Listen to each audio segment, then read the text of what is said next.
पूज्य गुरुदेव के प्रमुख शिष्यों में से एक रहे। कल ही उनके क्षेत्र में पूज्य गुरुदेव की एक भव्य प्रतिमा का अनावरण हुआ। उनके क्षेत्र की कहानी है। मस्तीचक छोटा सा स्थान, रमेश चंद्र शुक्ल उनका नाम हुआ। उनके अपने गुरु हुआ करते थे नागर बाबा, और उस समय के प्रतिष्ठित संतों में से एक थे। उनका देहावसान हुआ तो शरीर छोड़ने के 3 माह के बाद उनको सपने में आए।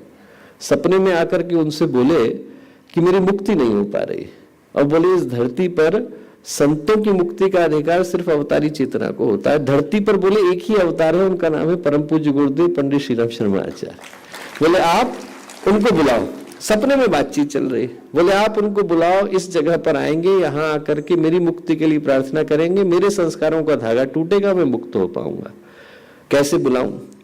उन्होंने कहा आप कल से अनुष्ठान को शुरू करो, 5 वर्ष का अनुष्ठान हो जाएगा, गुरुदेव को चिट्ठी लिखना, गुरुदेव आएंगे। उन्होंने कहा ठीक। अगले दिन से अनुष्ठान शुरू किया। नित्य प्रति का अनुष्ठान करते। 3 वर्ष गुजर गए। 3 वर्ष के बाद उनके मन में संदेह आया। उनको लगा कि देखो मैंने एक सपना देखा था, सपने के आधार पर अनुष्ठान शुरू कर दिया, सपने झूठे भी होते हैं।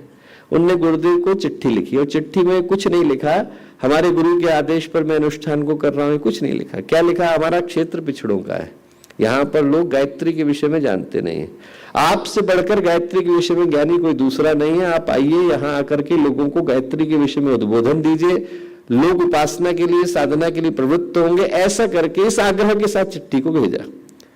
3 पेज का पत्र, गुरुदेव ने 3 लाइन में उत्तर भेजा। क्या लिखा? आपका पत्र मिला, समाचार जाने, अभी 3 ही वर्ष हुए हैं, 2 वर्ष अभी बाकी है, प्रतीक्षा कीजिए। 2 वर्ष और गुजरे। गुरुदेव आए। आने के बाद अंदर गए उस स्थान पर जहां पर उनके गुरु ने शरीर को त्यागा था, चटकनी लगाई। आधे घंटे के बाद बाहर निकले। बोले मिलने का मन हो तो मिल लो।